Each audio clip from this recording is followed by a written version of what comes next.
Bismillahirrahmanirrahim. Alhamdulillah nahmaduhu wa nasta'inuhu wa nastahdihi wa na'udzu billahi min shururi anfusina wa min sayyiati a'malina. May yahdihillahu fahuwal muhtad wa may yudlil falan tajida lahu waliyan mursyida. Asyhadu an la ilaha illallah wahdahu la syarika lah wa asyhadu anna Muhammadan 'abduhu wa rasuluh wa safiyuhu wa khaliluh wa khiratuhu min khalqih. Fasalawatu rabbi wa salamu alaihi wa ala alihi wa sahbihi wa sallama tasliman kathira, amma ba'd. Assalamualaikum warahmatullahi wabarakatuh. Mga minamahal po namin na mga kapatid at mga giliw namin na taga-subaybay, bali napag-usapan natin yung una at saka pangalawang obligasyon ng lalaki at karapatan ng babae bilang asawa mula sa kanyang asawa na lalaki. Una, yung mabuting pakisama. Pangalawa, yung pagtuturo ng tamang katuruan sa Islam. Tuturuan ng lalaki yung asawa niya kung paano sumunod sa kagustuhan ng Allah subhanahu wa ta'ala. Ngayon, nandito tayo sa pangatlo, mga kapatid. Ang pangatlo, ganito ang pagkasabi: ay ya'dila baynaha wa bayna darratiha in kana laha darra. Magiging pantay siya sa kanyang asawa at saka yung kung meron siyang ibang asawa. Ibig sabihin, kung maraming asawa, higit sa isa ang asawa ng lalaki, kailangan pantay ang kanyang trato sa kanyang mga asawa. Allahu Akbar. Ito'y dapat talaga na, sabihin, hindi malabag ng lalaki yung pagiging pantay sa kanyang mga asawa kung marami siyang asawa. Ngayon, sanang dapat maging pantay ito, ipapaliwanag natin, mga kapatid. Una-una, bibigkasin natin yung aya, babasahin natin yung aya na nasa Suratun Nisa, aya number 3. Ganitong sinabi ng Allah, ba'a'udhu billahi minasyaitanir rajim. Fankihu ma taba lakum minan nisa mathna wa thulatha wa ruba'. Pakasalan ninyo ang sino man ang mabuting karapat-dapat sa inyo ng mga kababaihan. Sabi niya, mathna. Ibig sabihin pala, mga kapatid, hanggat maaari, kung may kakayanan ang lahat, ay higit sa isa. Kasi inuna rito, sabi niya, 2. Wa thulath, o di kaya 3. O ruba', o di kaya 4. Subalit, sabi ng Allah subhanahu wa ta'ala, fa in khiftum alla ta'dilu fawahida.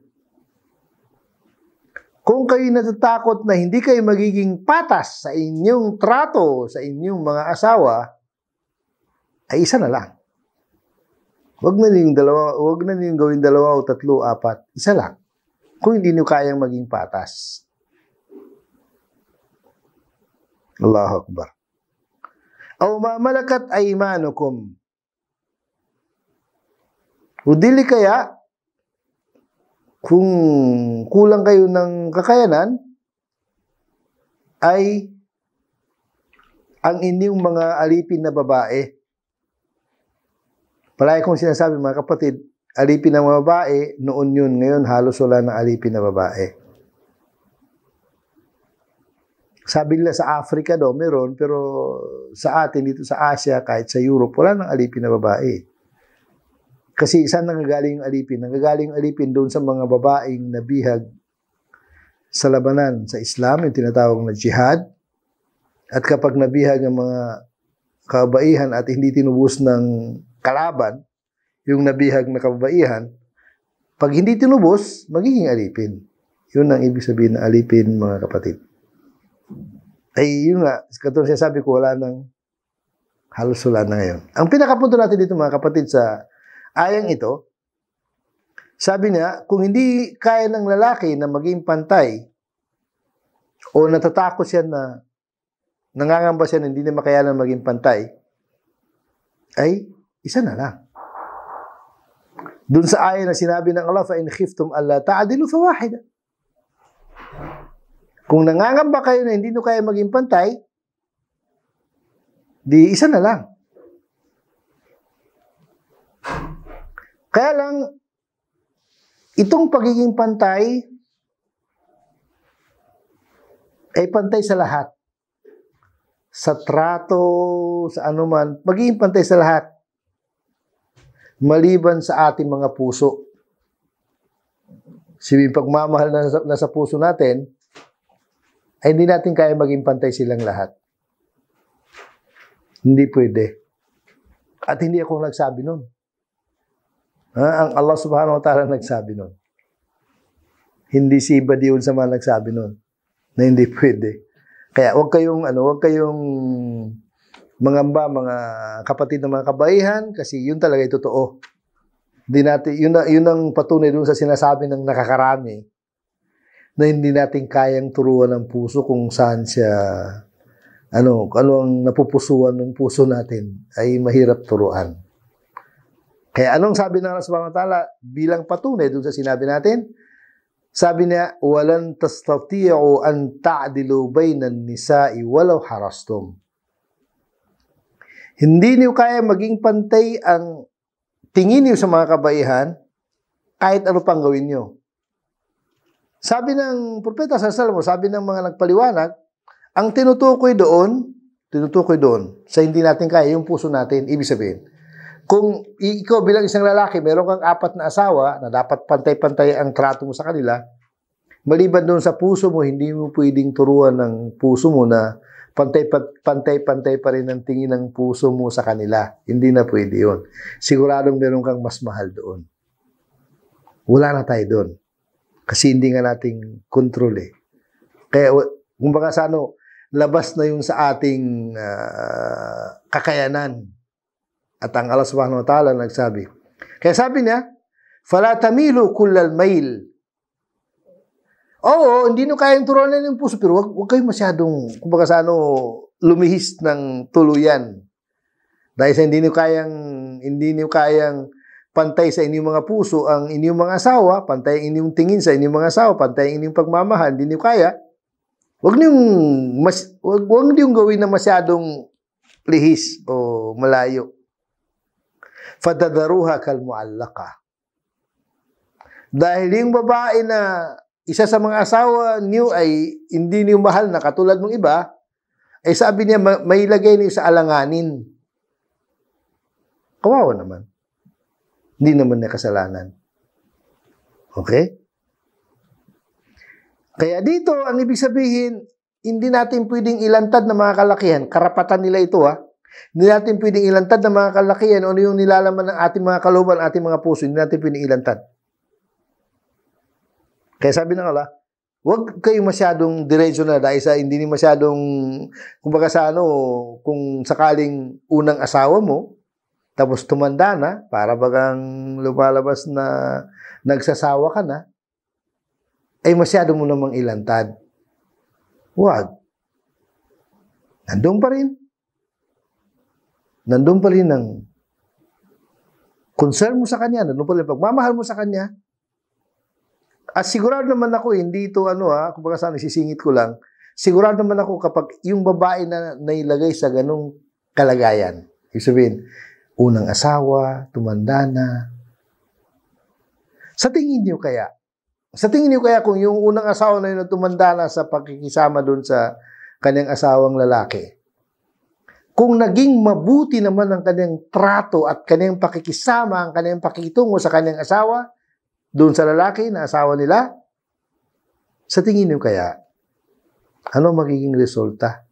Kung talagang nilubos-lubos naman ng babae ang kanyang pagmamahal at ang kanyang suporta, ang kanyang ibig sabihin pagiging pagsilbi sa kanyang asawa.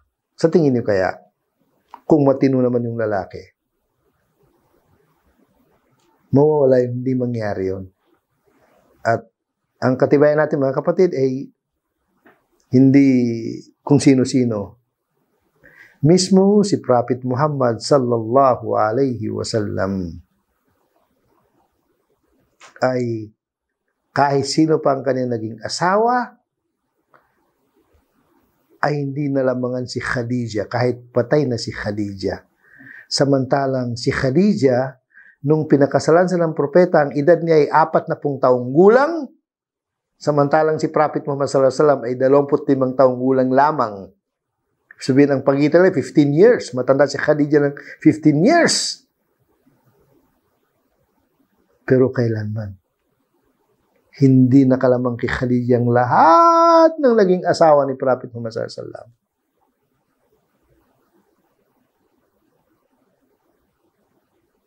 Allahu Akbar. At ano ang katuwiran ng Propeta sallallahu alaihi wasallam? Sa mga katuwiran niya, marami siyang katuwiran, pero yung mahalagang katuwiran, sabi niya, wasatni binafsiha wa maliha. Kumbaga sa ano, sinuportahan niya ako, siyempre sa pagiging propeta ni Prophet Muhammad sallallahu alaihi wasallam at sa lahat, sa mismo sa sarili niya, binafsiha, wa maliha, at saka yung kayamanan niya.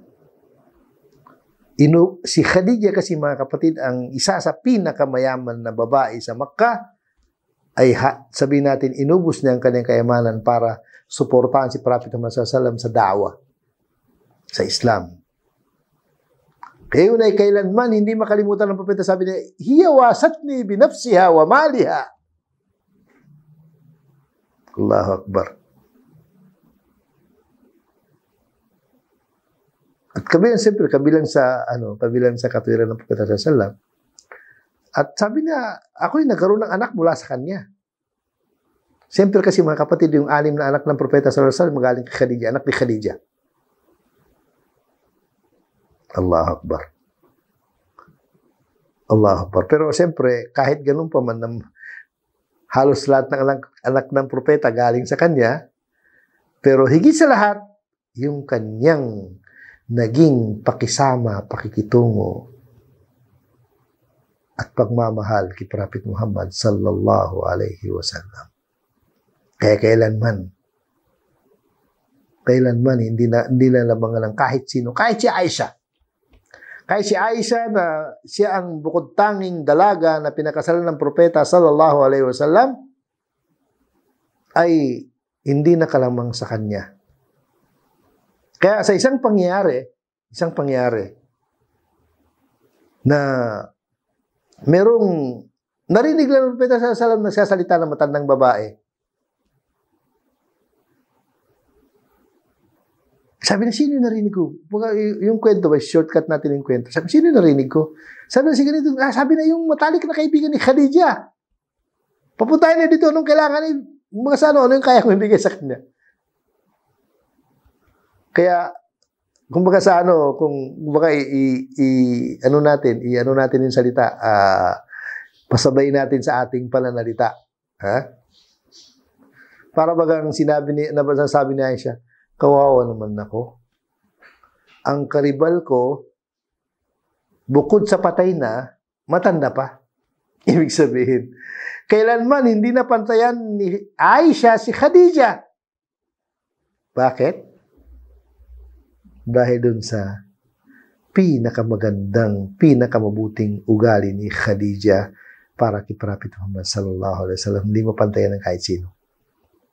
Kaya, hindi ko naman sinasabi mga kapatid, kayo mga sisters, na pantayan niyo si Khadija, pero yun ang dahilan. Ibig sabihin, yun ang naging dahilan na kailanman hindi napantayan ng kahit sino man naging asawa ni Prophet Muhammad sallallahu alaihi wasallam si Khadija, dahil sa kanyang pinakaginintuang puso at dahil sa kanyang pinakamataas na uri ng pag-uugali ng babae bilang asawa. Allahu Akbar. Kaya ibig sabihin nun, ang punto natin dito mga kapatid, hindi imposible para matulungan nyo, kayong mga kababaihan, ang inyong asawa na para maging pantay-pantay kayo, pagbutihin yung inyong pag-uugali. Para kahit sabihin pa natin, medyo tagilid ang laban, pero ipapakita pa rin ng lalaki ang kanyang kakayanan para mahalin kayo dahil sa inyong mabuting pakikitungo, pakisama sa inyong asawa. Pero ganun pa man, ikaw bilang isang lalaki, kung sakaling nangyari talaga na meron kang mas higit na minamahal doon sa mga asawa mo, ay huwag mo ilantad. Si Prophet Muhammad sallallahu alaihi wasallam ay yung paglalantad niya sa pagmamahal ni Khadijah, yung patay na si Khadijah, kaya wala nang problema eh. Wala nang problema kasi wala na siya eh. Nga lang, hindi nga talaga napantayan ng kahit sino sa naging asawa ng propeta sallallahu alaihi wasallam. Diyan lang po kayo mga kapatid, pagpatuloy po natin.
Ngayon mga kapatid, ang pang-apat na karapatan ng babae bilang asawa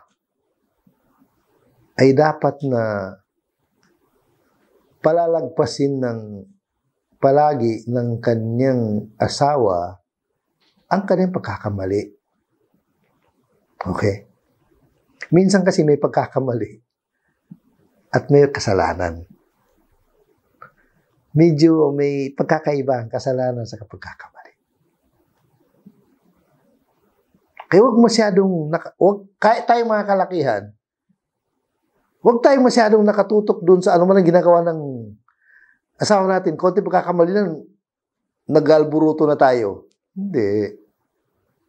Karapatan nila yun na palalagpasin natin yung kanilang mga pagkakamali. Sabihin natin, nagmadali sa pagluto, ay medyo kulang yung tubig, hindi masyadong luto yung kanin. Kaya mo na yun. O nagmadali, maring meron sa pinapanood na nagustuhan niya.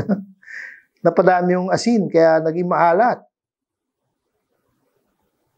Palagpasin mo. Ibig sabihin, pwede kang unang-una, ganito kasi mga kapatid eh. Hindi ko kayo tinuturuan masyado kasi baka may mga experience pa kayo sa akin, pero ganito kasi ang tamang paraan. Pag nagkamali ang asawa mo, ugali kasi ng Arabo ito na mabuting Arabo, sabihin, khair inshallah. Mabuti lang, okay lang, parang gano'n ba? Di ba natin kaya yun? Na imbis na magalit tayo, sabihin, mabuti, okay lang. Walang problema. Pagkatapos, kung merong pagkakamali talaga na kailangan ituwid, saka mo na lang ituwid kapag tahimik na ang panahon. Ha? Kapag medyo okay na, medyo nakapagpahinga ng lahat, di saka mo ituwid. Hindi yung kaagad. May ugali kasi ang tao, lalo na tayo mga kalakihan, pag nagkamali isang tao, kung itutuwid natin at magsalita tayo kaagad ng minsan mga masakit na salita, mabigat na salita. Yun ay sa Islam hanggat maaari ay iwasan natin.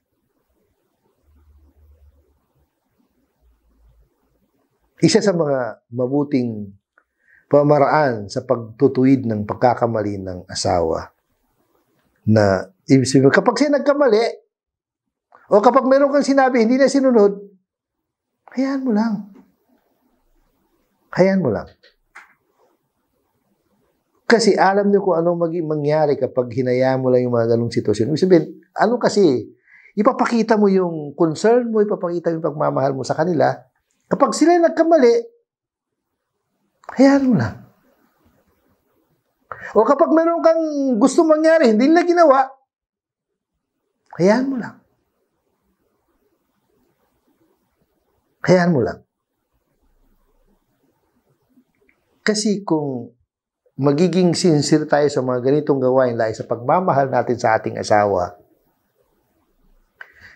hindi 99.5 o 0.9, 100% ipapakita ng Allah sa kanya yung kanyang pagkakamali dahil sa hindi siya naniwala sa'yo, hindi siya sumunod sa'yo. Sigurado yun mga kapatid, walang pag-alilangan dun eh. Basta ikaw na asawa, sincere ka eh. Hindi mo na siya masyadong sinita dun sa kanyang pagkakamali, pinalagpas mo lang, kahit nasaktan ka pa, hayaan mo lang. Ang magiging resulta nun, ipapakita ng Allah sa kanya ang pagkakamali niya. Pagkatapos nun, saka ka magsalita, tingnan mo. Tingnan mo ang resulta ng ginawa mo. Ano? Ulitin mo pa. Walang problema sa akin, ulitin mo, kaya ko pa eh.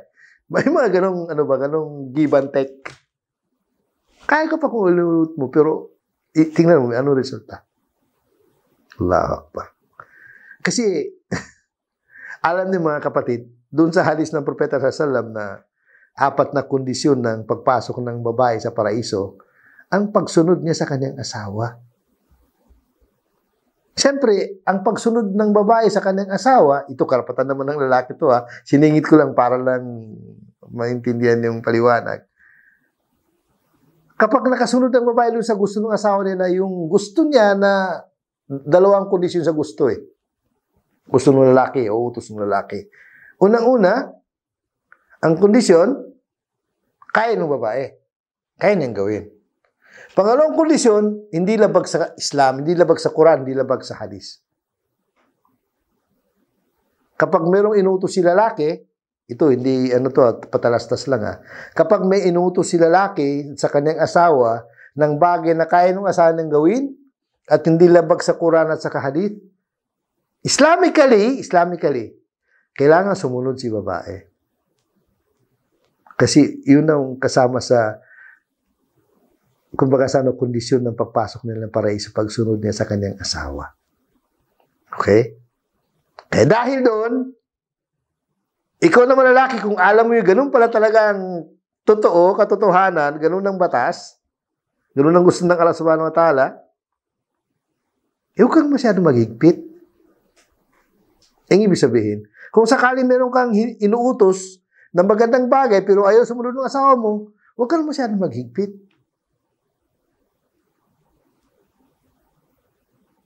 Huwag kang masyadong maghigpit. Kasi hindi tatagal. Makikita ng asawa mo na yon kung ano ang resulta ng hindi na pagsunod sa iyo. Sigurado yun mga kapatid, walang pag-alinlangan. Sigurado yun.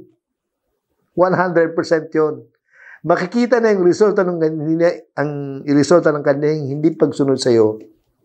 Kaya pag nalaman niya, tapos ilinawin mo sa kanya ng magandang paglilinaw hanggang sa magkunawaan kayo, sigurado 100% hindi na yung mauulit. O 99.9, hindi na mauulit. Kaya magkasunod na kayo. Kaya ang punto mga kapatid. Ang pinakapunto natin dito, huwag natin masyadong higpitan ang ating mga asawa na konting pagkakamali lang ay nakagalit na tayo, konting pagkakamali lang nag-aalburuto na tayo, astaghfirullahaladzim. Hindi dapat na ganun. Kaya yun ang sabi nga ng mga scholars sa wikang Arabic, Gadbu tarafi an akhtaiha. Ibig sabihin, huwag masyadong pansinin yung kanyang pagkakamali. O, hindi ka nakapokus doon. Lalo kung pagkakamali lang, hindi naman kasalanan. Iba kasi yung pagkakamali, mga kapatid, iba yung kasalanan. Siyempre, doon sa kasalanan, gumagawa siya ng kasalanan, hindi tayo pwedeng tumahimik doon. Sabihin, kapag nakagawa ang asawa natin ng kasalanan sa Allah subhanahu wa ta'ala, hindi tayo pwedeng tumahimik. Hindi pwede. Yun na, walang ghaddu taraf doon, walang, hindi mo pwedeng baliwalain. Di ba? Misis mo, palagi na lang hindi nakapagsala ng sabihin natin ng asar dahil late na siyang nagluto ng tanghalian, ay napagod siya pagkatapos natulugan niyang asar. Halimbawa lang. Hindi tayo pwedeng tumahimik doon. Kailangan talaga sitayin natin. Pero yung pinakatamang pamaraan pa rin ng pagsita. Kailangan matuto kayo magdawa kahit sa asawa lang ninyo. Kailangan matuto kayo magdawa, magpaliwanag ng Islam kahit sa asawa lang ninyo, sa mga kapatid niyo, sa mga anak niyo. Kailangan matuto tayo. Lahat tayo kasi ang Islam, hindi naman ibig sabihin nun, ang magpapaliwanag lang yung nag-aaral sa university, kahit hindi ka nag-aaral sa university. Ipaliwanag mo ng pinakatamang paraan ng pagpapaliwanag yung kaya mong ipaliwanag. Allahu Akbar. Kaya, yun ang sa pamaraan, ibig sabihin mga kapatid, doon sa pananahimik natin, doon sa kanilang pagkakamali, ay kung nagkamali naman sila, tingnan mo natin yung kanilang nagawang mabuti. Ibig sabihin, ibabalansin natin yung nagawa nilang mabuti at saka yung pagkakamali nila. Allahu Akbar. Sa ganung paraan, Allahu Akbar, yung pagbabalansi natin dun sa kanilang mga nagawang mabuti at saka nagawang pagkakamali. Minsan, kung paminsan-minsan naman nagkakamali, kadalasan naman, tama naman ang kanyang ginagawa. Huwag tayo masyado magipit. May mga tao kasi na minsan mahigpit sila doon sa makamundong bagay na pagkakamali, pero hindi sila mahigpit doon sa pagkakamali sa Islam. Iba yung pagkakamali sa Islam kasi pagkakamali sa Islam na halimbawa yung mali, kapag naulit-ulit na hindi na mali yun, makasalanan na yun. Kasalanan na yun.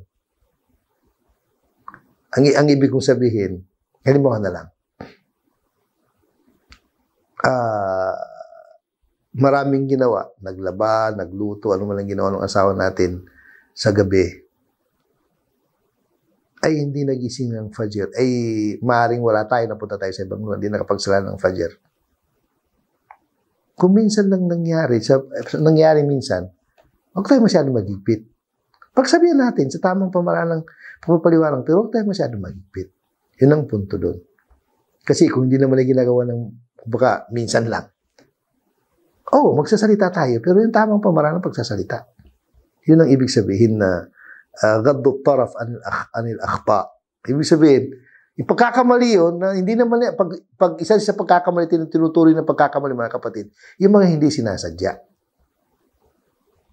Kung pagkakamali sa Islam, sabihin, katulad nung hindi na nagawa yung kanyang obligasyon sa Islam, kapag kung hindi naman madalas, kundi pa, minsan lang, o 2 beses, ang tawag doon, khata, pagkakamali. Iba kasi yung paggawa ng kasalanan na pagpaulit-ulit na, ay kasalanan na talaga. Pero pag yung minsan lang, ay ang tawag ng pagkakamali na pwede pang ituwid.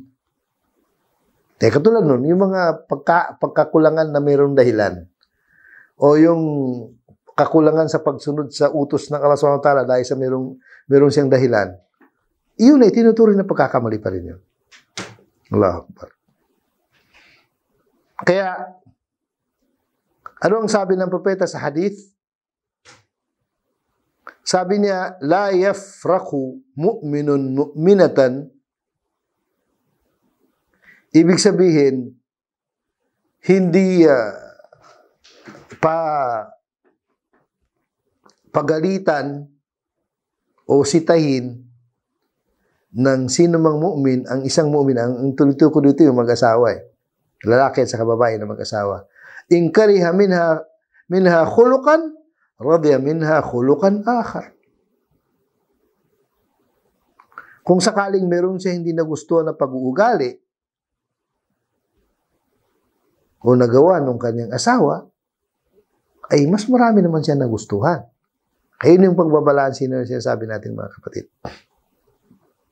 Yun yung pagbabalansi na yun. Allahu Akbar. Na kung saan, kapag nagawa natin ito sa pinakatamang paraan, hindi magkakaroon ng pagkakasalungatan at lalong hindi magkakaroon ng tinatawag na pag-away. Allahu Akbar. Hindi magkakaroon ng away.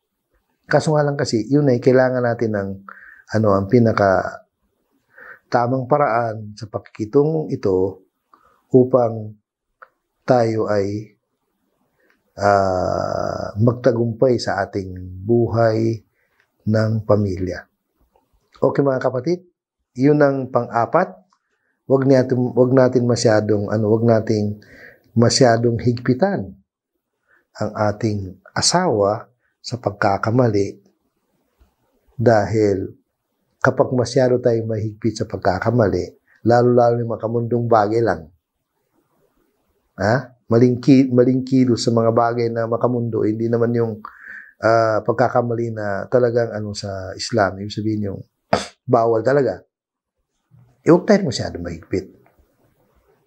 Kaya yun yung mga kapatid, yun yung mahalagang bagay na yun, na dun sa pag-uugali na ibig sabihin, karapatan nila yun eh. Karapatan nila na wag natin silang higpitan. Dun sa mga pagkakamali. Karapatan nila yun. At tungkulin naman natin na wag tayo maging ganun. Kasi minsan, kapag naghigpit tayo, pagkatapos, dahil sa higpit natin, ay nasaktan natin sila. Kaya nag-react naman sila ng mas matinding reaction. Saan pupunta yun? Pupunta sa away. Kapag napunta na sa away, ay medyo, kumbaga critical na siya. Kasi yung relasyon kapag may away, minsan, kumbaga sa sa salamin, nagkakaroon ng galos. Totoo yung mga kapatid. Although na marami pa ng pagkakataon para ituwid yung mga hindi pagkakasundo, away. Pero, ibig sabihin, hanggat maaari, walang away. Actually, meron akong kakilala na mag-asawa. Kwento nung lalaki, sabi na kailan hindi kami nag-away. Sabihin, lahat. Kailan doon hindi sila nag-away mag-asawa? Talagang nagkakaunawaan ng mabuting pagkakaunawaan. Siyempre, bibihira yung gano'n. Pero yun ang hanggat maaari, iwasan natin na magdudulot ng away yung ating paghigpit. Okay mga kapatid, marami pong salamat. Jazakumullah khair. Assalamualaikum warahmatullahi wabarakatuh.